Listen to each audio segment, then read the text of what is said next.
Bueno, yo no he traído ladrillos, así que si alguno se duerme, puede estar más tranquilo que el domingo pasado, que Abraham trajo aquí un buen ladrillo para mantener despierto al auditorio. Aunque la idea no está del todo mal, Abraham. Muy bien, hermanos, tenemos dos capítulos preciosos delante de nosotros, capítulos 9 y 10 de Nehemías. En los capítulos 1 al 6 de Nehemías, este hombre se dedicó a la reconstrucción de los muros de la ciudad. Pero una vez que los muros están terminados y han surgido una serie de cuestiones también que tuvieron que resolver, a partir del capítulo 7 y 8 vemos cómo junto con Esdras trabajan en una reconstrucción diferente, que era igualmente necesaria e igualmente urgente, porque sin ella los muros físicos no valdrían de nada, como vamos a señalar esta mañana. Ellos comienzan a trabajar en la reconstrucción espiritual de la nación. ¿Y por qué tienen que hacer esto? Vamos a ir a unas lecturas que están fuera del libro de Nehemías, pero que nos van a servir para entender un poquito lo que nos vamos a encontrar en estos dos capítulos. En primer lugar, segundo de Crónicas, capítulo 19 y el versículo 9, la primera parte. Es un texto, una palabra de un profeta en el contexto de una alianza que un rey israelita judío hace con Ben-Hadad y buscando el apoyo del rey de Siria en lugar de apoyarse en su señor. Y entonces la palabra que este hombre trae de parte del Señor era el vidente Hanani. Le dice lo siguiente: porque los ojos del Señor contemplan toda la tierra para mostrar su poder a favor de los que tienen un corazón perfecto para con Él.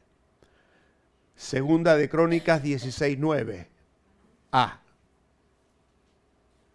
Creo que tenemos una pequeña diferencia aquí. Bueno, hay otra versión. Yo estoy leyendo la 2020. Así que vuelvo a leerlo. Segunda de Crónicas 16:9a. Porque los ojos del Señor contemplan toda la tierra para mostrar su poder a favor de los que tienen un corazón perfecto para con Él. Qué frase tremenda y contundente. Otra cita más, pero ahora de Jeremías, capítulo 2, versículos 11 en adelante.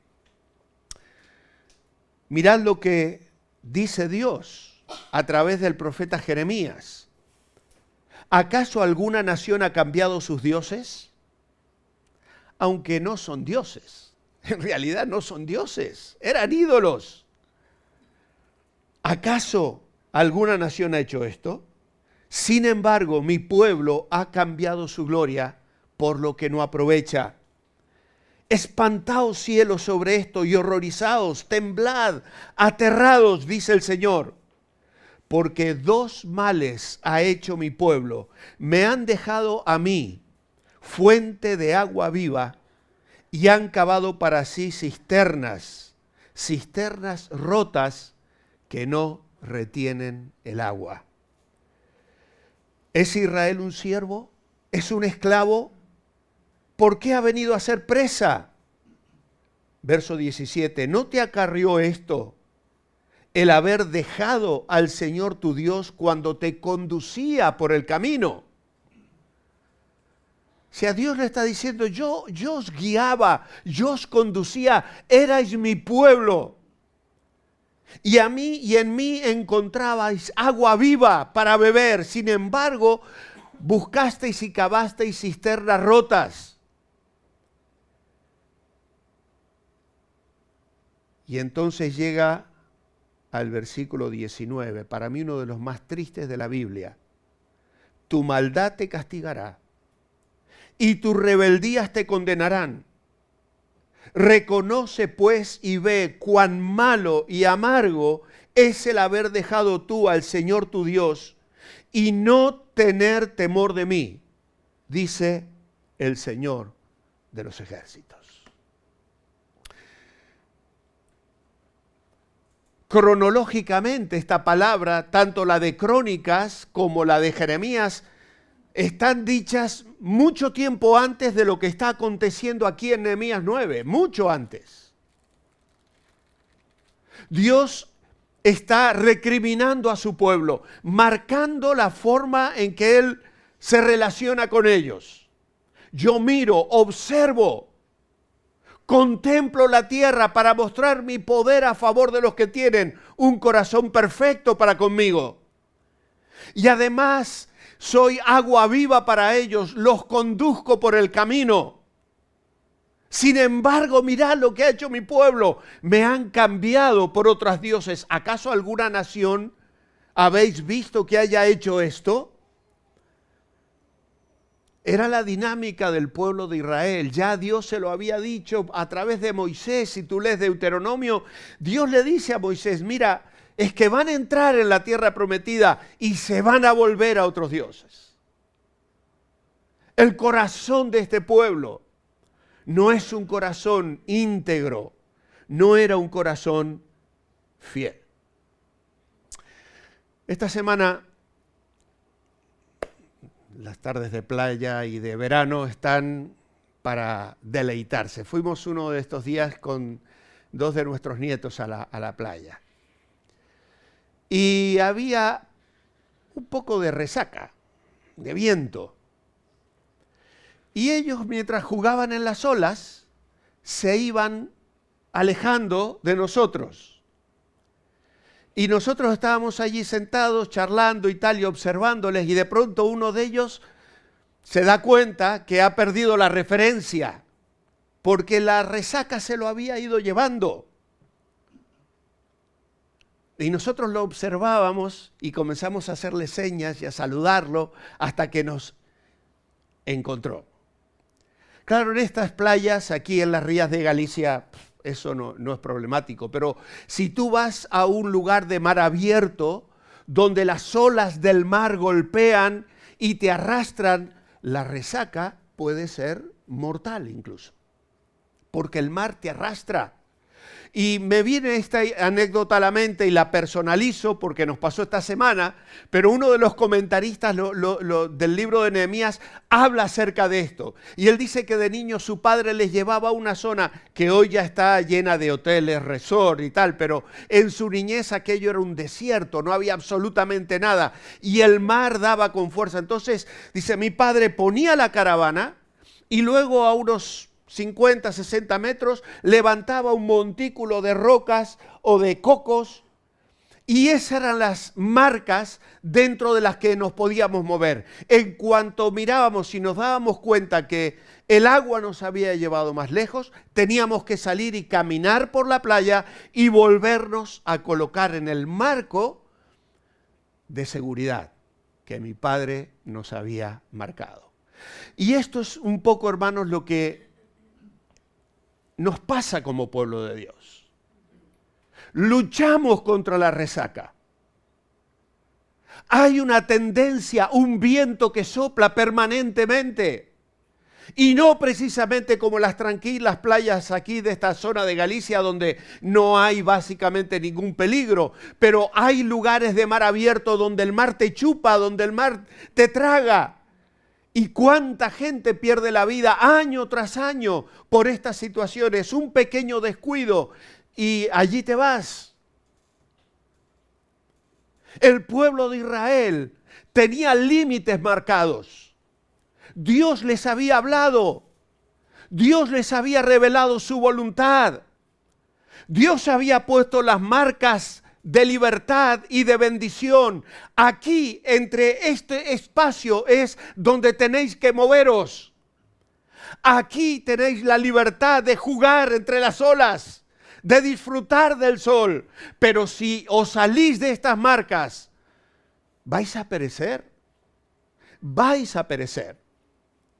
Y esto es lo que ha sucedido con el pueblo de Israel. De hecho, encontramos en Nehemías 9:1 que el día 24 del mismo mes se reunieron los hijos de Israel para ayunar, vestidos de ropas ásperas y cubiertos de polvo.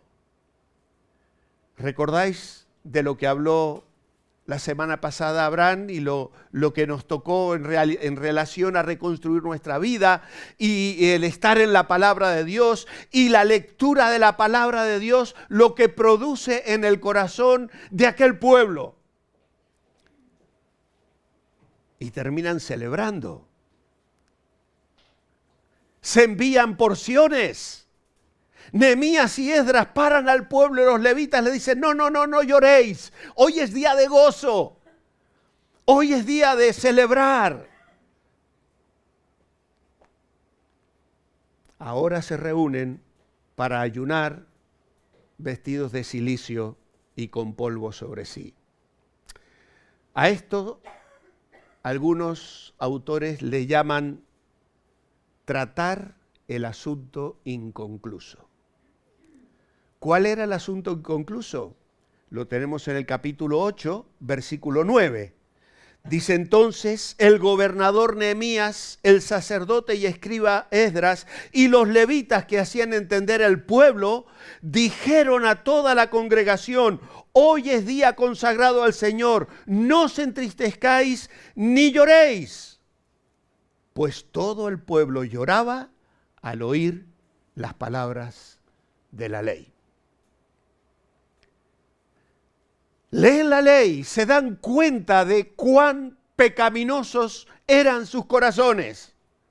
Y la tendencia que surge en ese momento es al arrepentimiento, al llanto. Leen la ley y dicen, hemos fracasado, hemos fallado. Y están lamentándose y de pronto se cambia todo en una celebración. Pero ahora, eso fue, si miráis, no lo vamos a mirar con la fecha, pero fue el primero del mes séptimo. Ahora están en el día 24. Y nos dicen los eruditos que coincidió con el 31 de octubre del 445 antes de Cristo, precisamente. Yo no he trabajado tanto para asegurarme de la fecha. Ahora llega el momento del lamento, con ayuno, cilicio, polvo en sus cabezas. Se arrepienten de su pecado. Y lo notable es que primero sintieron la convicción cuando a primero de mes, 20 días antes, sintieron ese arrepentimiento. Ha pasado casi todo el mes. Pero no han abandonado, aunque celebraron la convicción de pecado. Y se reúnen nuevamente para tratar el tema. Y lo hacen lamentándose. ¿Alguna vez te has convencido de tu pecado, pero a lo mejor no era un momento apropiado para tratarlo? Quizá estabas delante de personas y no era el momento cómodo, estabas en una conversación con alguien, estabas en medio de una reunión y te diste cuenta que no era el momento apropiado para caer sobre tu rostro y clamar por perdón. Pero no abandones los asuntos pendientes. Hay que ocuparse de ellos. Los israelitas lo hacen. Durante el mes séptimo, el pueblo israelita celebraba en tres aspectos muy importantes de su relación con Dios. Por un lado, la adoración, que era la fiesta de las trompetas, traían ofrendas al Señor. Luego estaba el día de la expiación, que no es mencionado en Nehemías, era el día donde ellos celebraban el perdón. El momento, el lugar en el año donde el sumo sacerdote entraba con sangre ajena para que de una manera extraordinaria, los pecados de todo el pueblo quedaran remitidos y empezaran una nueva cuenta en su relación personal con Dios. Y luego estaba la fiesta de los tabernáculos, que es la que acaban de celebrar. Yo me imagino a Sanballat y Tobías mirando la ciudad y viendo las cabañas en los tejados, sobre los muros, en las afueras. ¿Qué hacen estos locos judíos? Construyen cabañas y habitan en ellas 7 días. 7 días, ¿para qué? Para celebrar la confianza en un Dios que durante 40 años les había guiado, cuidado, alimentado, protegido durante la travesía del desierto. Allí vivieron en tiendas y ahora construían estas tiendas para recordar esto y que en realidad eran peregrinos sobre la tierra. Era un acto de fe. Y entonces, una vez que Nehemías y todo el pueblo desmantelan las cabañas de celebración, vuelven a reunirse otra vez. Y lo hacen en confesión. Lo hacen en adoración, que es los versículos que le dieron pie a la alabanza de Germán hoy. Preciosos los versículos. Yo me he deleitado esta semana leyendo y releyendo y volviendo a leer el capítulo 9. Luego hay una reflexión desde el versículo 6 al 37. Y finalmente ellos toman un compromiso. Por eso hemos titulado nuestra reflexión de hoy, Anímate a firmar.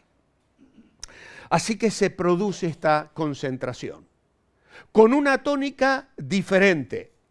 La disciplina que Esdras había llevado a cabo con matrimonios mixtos, de lo cual también le tocó a Abraham en su momento predicar. Cuando miramos el libro de Esdras, parece ser que fue todo un proceso, que no todo se acabó rápidamente. Incluso algunos que habían prometido solucionar ese tema no lo habían hecho. Por lo tanto, ahora el pueblo, otra vez, Esdras y Nehemías, tienen que trabajar, y parte del pacto que van a firmar es precisamente concluir este tema de los matrimonios mixtos.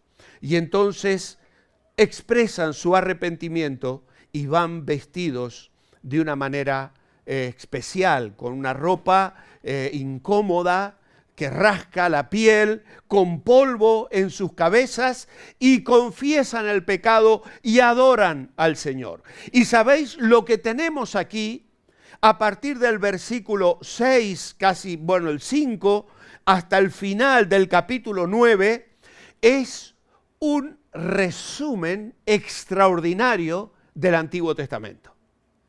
Claro, lo tenemos aquí, todavía nos faltan todos los salmos, Cantar de los Cantares, Isaías, los profetas y tal, pero Nehemías, recordad, es el último libro histórico del Antiguo Testamento. Después de esto ya van a venir los 400 años de silencio y va a venir el Señor. Cronológicamente estamos al final de la historia del pueblo de Israel registrada en el Antiguo Testamento. Y este capítulo de Nehemías 9, que ya hemos recordado la regla mnemotécnica, Esdras 9, Nehemías 9 y Daniel 9.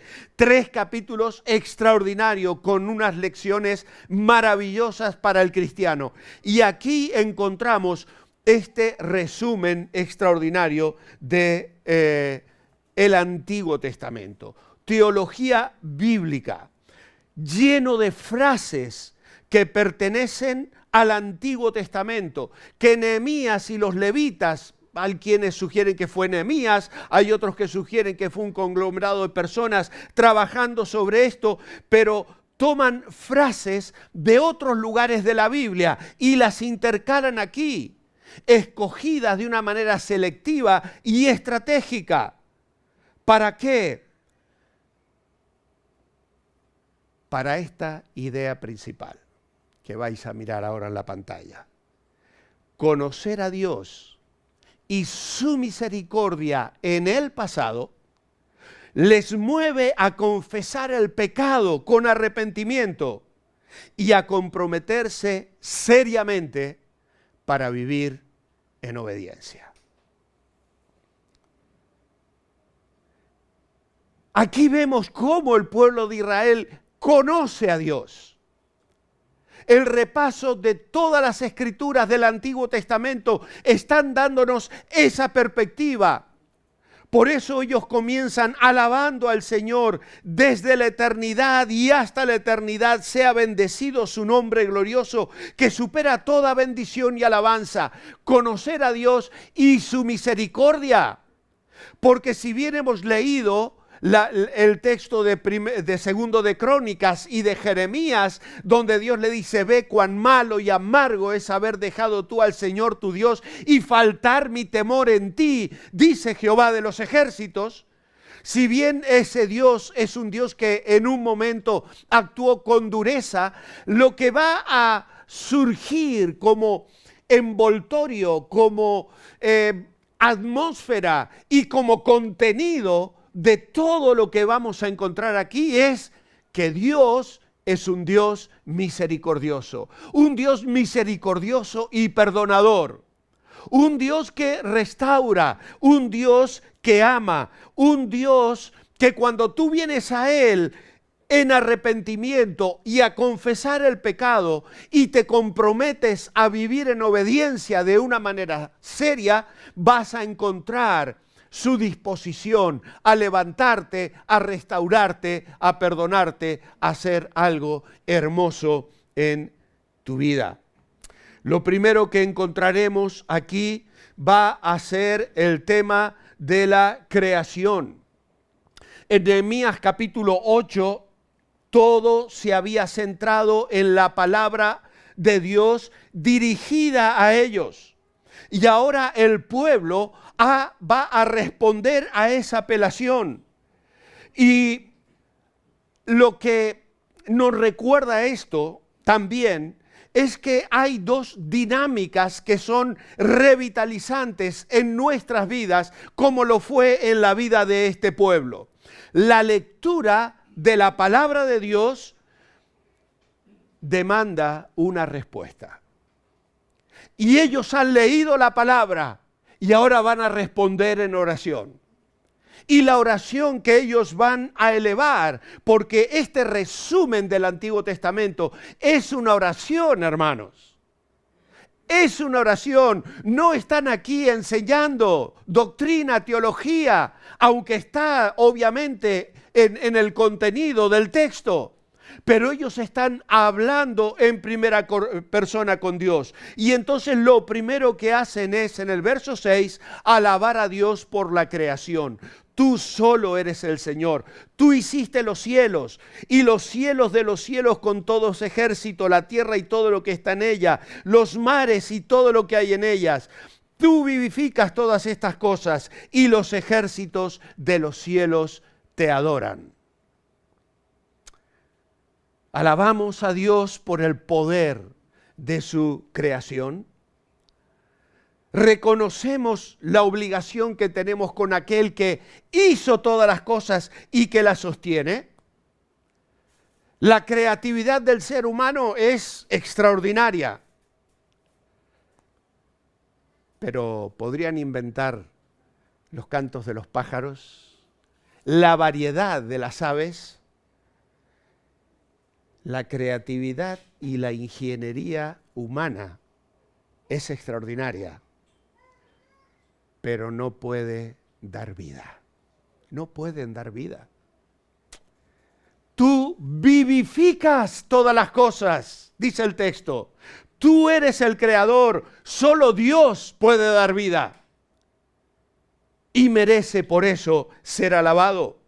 Luego entra en el pacto con Abraham, versículos 7 y 8. Tú eres, oh Señor, el Dios que escogió a Abraham. Y dice el verso 8, hallaste fiel su corazón delante de ti e hiciste pacto con él. Un Dios que cumple sus promesas. Se va a estar enfatizando a lo largo de todo el pasaje y destaca aquí el recuerdo de este hombre que fue llamado amigo de Dios, el pacto con Abraham. En realidad, ellos ahora van a hacer otro pacto, pero es un pacto para cumplir el pacto, porque así van a concluir en el versículo 38. Ellos son herederos y beneficiarios del pacto que Dios hizo con Abraham. Y a lo largo de las Escrituras vamos viendo el trato de Dios con su pueblo. Y ahora ellos están respondiendo responsablemente a esa dinámica, a ese llamado. Luego el verso 9 comienza el tema del éxodo y el peregrinaje por el desierto. Miraste la aflicción de nuestros padres en Egipto.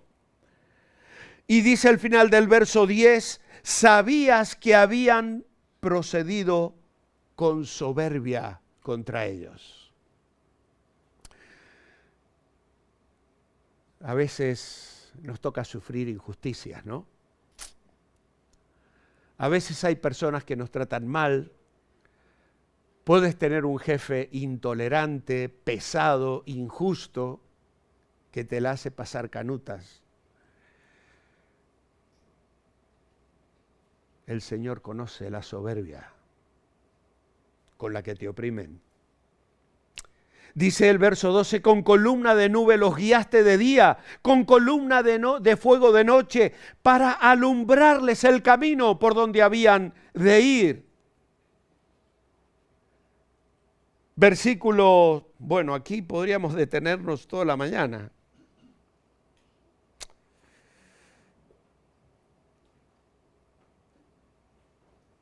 Verso 20, enviaste tu buen espíritu para enseñarles. No retiraste tu maná de su boca y agua les diste para su sed. Los sustentaste 40 años en el desierto, de ninguna cosa tuvieron necesidad. Sus vestidos no se envejecieron, ni se hincharon sus pies. 40 años en el desierto. Nada les faltó. Sus vestidos no se gastaron, no se hincharon sus pies. Misericordia. Pero alguno dirá, bueno, pero ¿por qué estuvieron 40 años en el desierto? Porque los ojos del Señor recorren la tierra para mostrar su poder a favor de los que tienen un corazón perfecto para con Él. Pero ellos no lo tuvieron. Y en el momento en que debieron dar el paso de fe, ¿sabéis lo que hicieron? Versículo 17 al final, se volvieron tercos y en su rebelión pensaron poner caudillo para volverse a su servidumbre. Y tú dices, pero es increíble, ¿qué locura es esta? Aquel pueblo a las puertas de la tierra prometida decidió nombrar un jefe para volver a la esclavitud. O sea, Dios había levantado a Moisés, había sacado al pueblo con unos triunfos extraordinarios, había sumergido el ejército de Faraón en el Mar Rojo. Y ahora les tenía las puertas de la tierra prometida y allí, ¿qué deciden? Nombrar otro jefe para que nos lleve de vuelta a la esclavitud. Quieren volver a ser esclavos. Eso no tiene sentido. Pero ¿sabéis una cosa? Así es el pecado. El pecado no tiene sentido. El pecado es estúpido. ¿Por qué alguien tomaría una decisión así? Dios ha sido tan bueno al librarlos. ¿Por qué volverían a la esclavitud? Pero es lo que deseaban. Es lo que deseaban.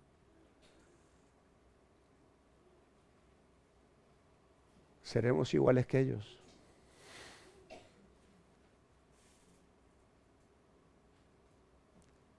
¿Seremos tan tontos como ellos lo fueron?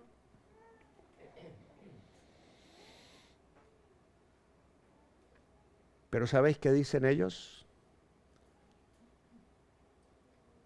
Nombran un caudillo para volverse a la servidumbre, pero continúa el texto. Pero tú eres Dios perdonador, clemente y piadoso, tardo para la ira y grande en misericordia, pues no los abandonaste. No los abandonaste. Hermano, la misericordia de Dios está aquí, desplegándose todo el tiempo.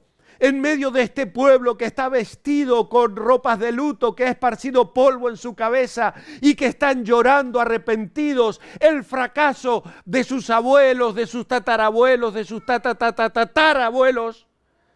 Y ellos están ahora en una situación de oprobio, de frustración y de esclavitud. Y entonces, a partir del versículo 22, comienza a relatar la historia ya de Israel como nación. Ya no es la historia del pueblo en el desierto. Les diste reinos y pueblos, los repartiste por distritos, multiplicaste sus hijos, verso 23. Verso 24, los hijos vinieron y poseyeron la tierra. Dios les bendice, les da bendición, y al final del versículo 25 dice, comieron, se saciaron y engordaron y se deleitaron en tu gran bondad.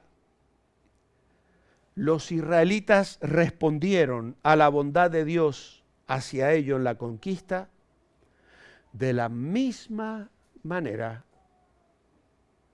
que sus padres respondieron al éxodo. Rebelión. Rebeldía. Rebeldía. La historia de Israel es una historia de rebelión. Es una historia en la que Dios ha sido bueno, pero este ha usado la bondad, el pueblo ha usado la bondad para rebelarse contra Dios. Y entonces, dice el verso 26, te provocaron a ira. Verso 27 al final, según tu gran misericordia les enviaste libertadores. ¿Por qué? Porque claro, era tanta la rebeldía que Dios decía, bueno, vale, queréis pecado, tendréis pecado. Y venían las naciones vecinas y les conquistaban y les sometían durante años, leedlo en Jueces.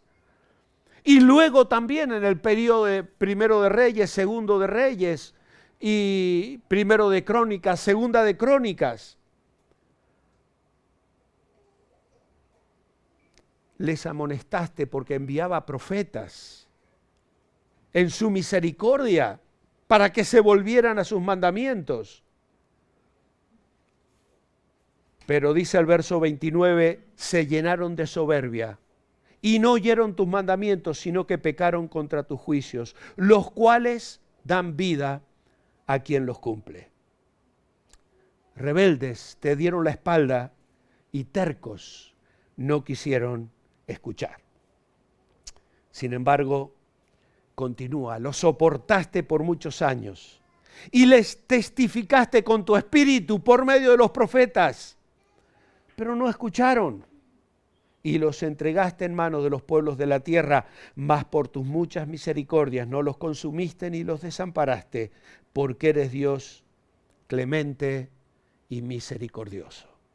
Y así el texto continúa señalando esa misericordia de un Dios justo, de un Dios que da oportunidades, de un Dios que llama al arrepentimiento, de un Dios que restaura, hasta que finalmente llega la triste situación de un exilio mucho más duro que los anteriores.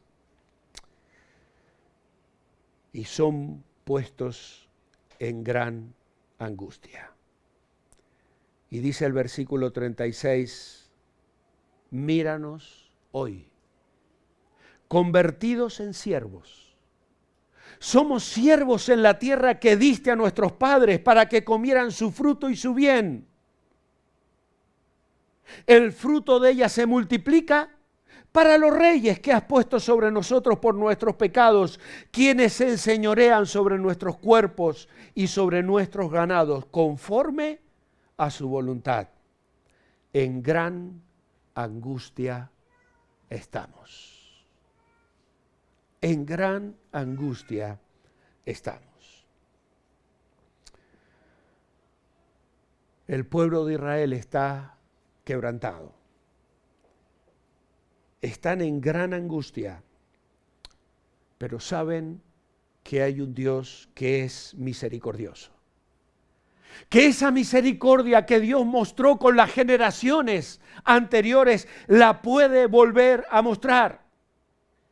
El grito de angustia se dirige a aquel que ha escuchado otros clamores antes. Y cuando los escuchó a lo largo de la historia de Israel, respondió, tal como los levitas han relatado en los pasajes que estuvieron leyendo el primer día, y que les llevó al quebranto. Y que allí Nehemías y Esdras dijo, parad, estáis arrepentidos, vale, pero ahora vamos a celebrar. Ahora, 20 días después, como he dicho, vuelven entonces a este punto. Y dice el verso 38, a causa pues de todo esto, nosotros hacemos fiel promesa y la escribimos, firmada por nuestros gobernantes, por nuestros levitas y por nuestros sacerdotes. Y entramos en el capítulo 10 y dice, los que firmaron fueron Nehemías, el primero. Nehemías. Y viene la lista, un montón de nombres allí. Las que estáis embarazadas podéis consultar, que vais a encontrar allí muchos nombres especiales.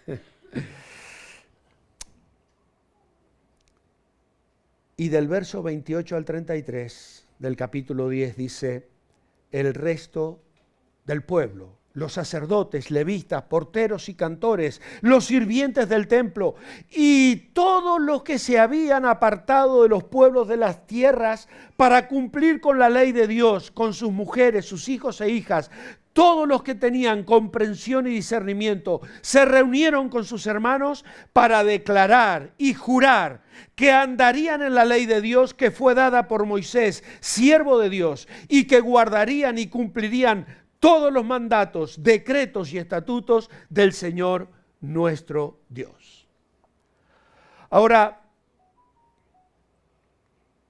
hay algunas cosas que esta gente tienen bien en cuenta, que presuponemos están presentes en el texto. En primer lugar, algo tenían bien claro, la derrota sufrida, el cautiverio y todos aquellos años de humillación no fueron consecuencia de una mera debilidad militar. Fue por causa de su desobediencia y del pecado. Clarísimo. En segundo lugar, saben que si Dios ha permitido que reconstruyan los muros, podía permitir que lo volviesen a destruir. Ya lo había permitido una vez. ¿Qué impediría que los volvieran a destruir otra vez? Ellos lo saben. También saben que así como siempre Dios se había mostrado misericordioso y compasivo, lo volvería a hacer otra vez. Pero también ellos saben que si se adhieren a los mandamientos de Dios, que determina la conducta que ellos debían tener, si ellos se mantenían dentro de los parámetros de vida que Dios expresa en sus mandamientos, Dios les bendeciría. Israel en su desobediencia se colocó fuera de la esfera de lo bendecible. La resaca les arrastró. Se dejaron llevar por el mar. Y allí perdieron la libertad, la bendición, la identidad. Años de cautividad. Hoy somos siervos en la tierra que diste a nuestros padres para que comieran su fruto y su bien. Aquí estamos, Señor, en derrota. Y lo que esta tierra produce se lo llevan en su mayoría los reyes que aún están sobre nosotros. Es lo que nos hemos ganado por nuestra desobediencia. Israel en su desobediencia se colocó afuera de la esfera de lo bendecible, porque hay cosas que Dios ha decidido bendecir. Por ejemplo, la obediencia.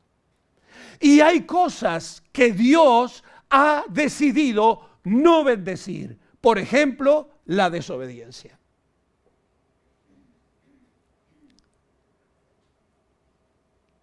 Amados, sí. Bendecibles, no.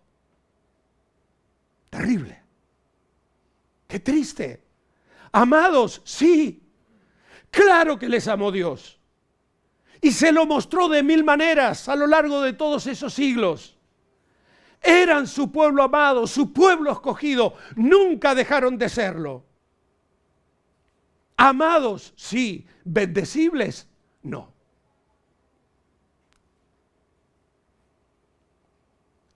Y es por eso que ahora ellos se comprometen y firman un pacto y prometen vivir conforme a ese pacto. Y esa es la idea principal de Nehemías 10. Los exiliados retornados entran en un pacto firme para mantener el pacto en el que ya están. Y ese pacto básicamente era muy sencillo, el juramento de cumplir y obedecer los mandamientos, el no tomar matrimonios mixtos, casarse con extranjeros, observar el sábado y el año sabático y apoyar el ministerio del templo. Si leéis allí, hay algunos que ponen 3, otros 4, otros 7. Hay una serie de cosas que se repiten, que parece que van en paralelo, pero ellos se comprometen a vivir según la ley, a no casarse con no creyentes, a observar el sábado. Hermanos, el sábado era una bendición, era un regalo de Dios. Era el día para la adoración. Era el día para estar con Dios de una manera tranquila y con la familia, disfrutar las bendiciones y gozarse en el Señor. Y apoyar el ministerio del templo, traer las ofrendas, administrar sus bienes sabiamente. Por eso, el título de mi mensaje es: anímate a firmar. Anímate a firmar. Allí firmaron todos los nobles, todos los oficiales, los sacerdotes, todos los representantes de las familias, incluso los de los pueblos que se habían unido a ellos. Es extraordinario lo que dice Nehemías aquí. Gentes que no eran del pueblo de Israel se unen también para vivir bajo el pacto, las reglas del pacto, para vivir en obediencia. No eran exclusivistas, no había ningún tipo de homofobia. Allí estaban invitando a quienes quisieran vivir dentro de los límites que marcaba el Dios de Israel. ¿Qué nos dice esto a nosotros hoy?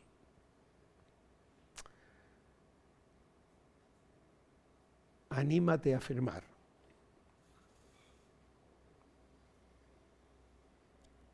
¿Te animas a firmar?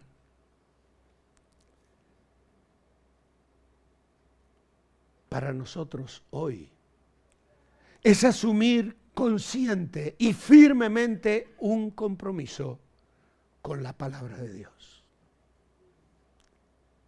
Los mandamientos de la ley es amor por la palabra, lectura de la palabra, meditación en la palabra, profundizar en el estudio de la Biblia, vivir conforme a los mandamientos de Dios. La adoración del sábado tiene que ver con la persona. Es mi relación con Dios.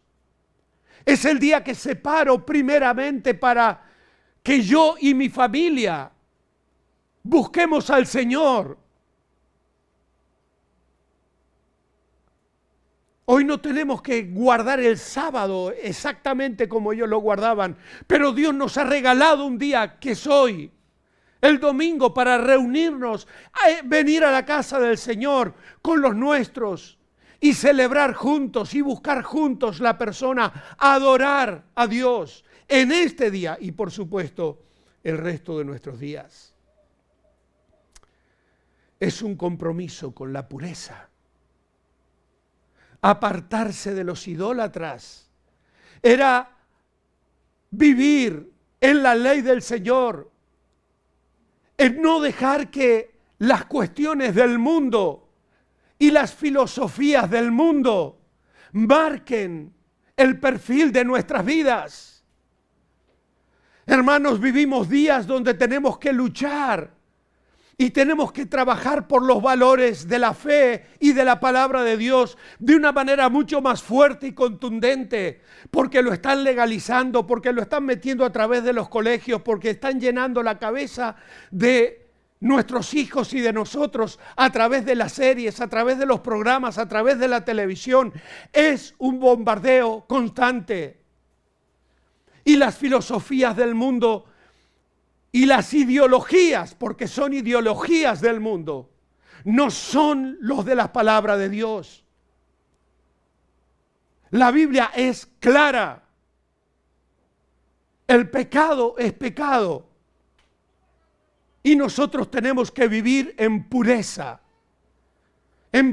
sexual, en pureza espiritual, en pureza moral, aferrados a la santidad, aferrados a la palabra de Dios. Porque hay cosas que no cambian. Aunque a la mentira hoy se la quiera llamar de otra manera. La mentira es mentira. La provisión. Y cuando aquí se habla de cuidar el templo y de llevar las cosas todas a la casa del Señor, es cierto que tenemos que administrar y somos una iglesia generosa, dadivosa, y gracias a Dios, cada día damos gracias a Dios por los bienes que como iglesia tenemos y administramos y que podemos ser generosos y ayudar. Pero aquí tiene que ver no solo con el templo físico, sino con el templo del Espíritu, que es tu vida, que es tu cuerpo, donde el Señor habita.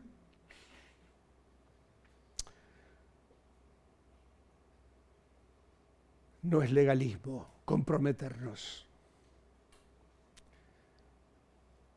No es un pacto legalista el que ellos hacían. Están entrando en ese pacto habiendo sido redimidos misericordiosamente y como señal de su compromiso de responder a la misericordia que les ha mostrado.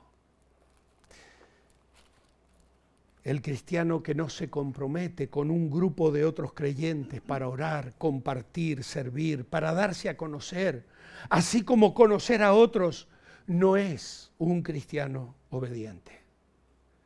Él no está en la voluntad de Dios. Aunque proclame su teología, no está obedeciendo al Señor. Tenemos un Dios misericordioso. Y yo oro a Dios para que cada uno de nosotros respondamos dispuestos a asumir el compromiso. Anímate a firmar. Anímate a firmar. Amado, sí. Bendecible, también. También. Amado, sí. Bendecible, también. Qué hermoso es vivir en esa esfera.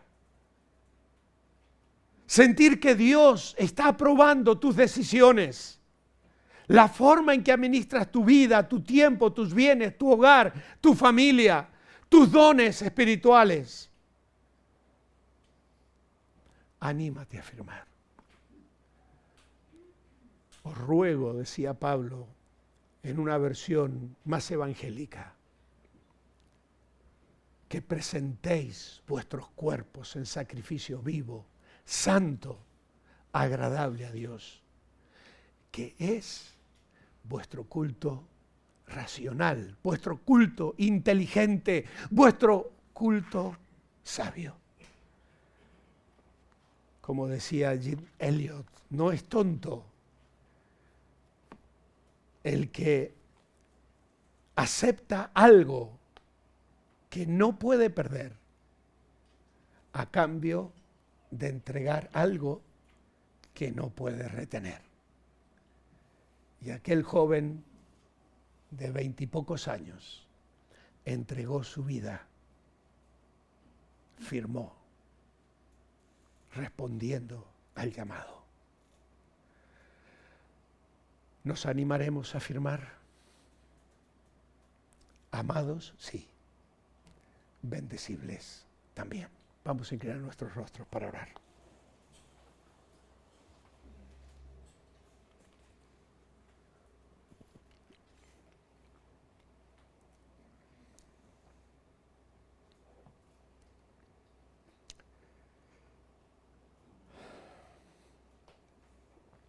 Amado Padre, imaginar aquel pueblo enlutado, con polvo en sus cabezas, aquel día, llorando y diciendo, hoy somos siervos. Nos duele el corazón. Señor, nosotros luchamos hoy contra la marea que quiere arrastrarnos en un mundo que presiona cada vez más. Padre, queremos comprometernos contigo. El pacto, Señor, que nos llamas a firmar en esta mañana, de vivir amando tu palabra, amando tu persona, buscando la pureza y proveyendo para la santidad, ya que tu Espíritu mora en nuestros corazones. Señor, en esta mañana, con gozo queremos sentirnos amados y sentirnos también bendecibles. Que no nos aferremos a nada, Señor, que nos saque fuera de ese espacio de bendición, de seguridad, al que tú nos llamas, para vivir cada día, Señor, en tu voluntad. Ayúdanos, Señor. Necesitamos de ti, porque en nuestras fuerzas solos no podemos. Pero sabemos que tú, Dios misericordioso y compasivo, estás atento a aquellos que espiritualmente hoy plasman su firma en un pacto de obediencia. En tu nombre, amén.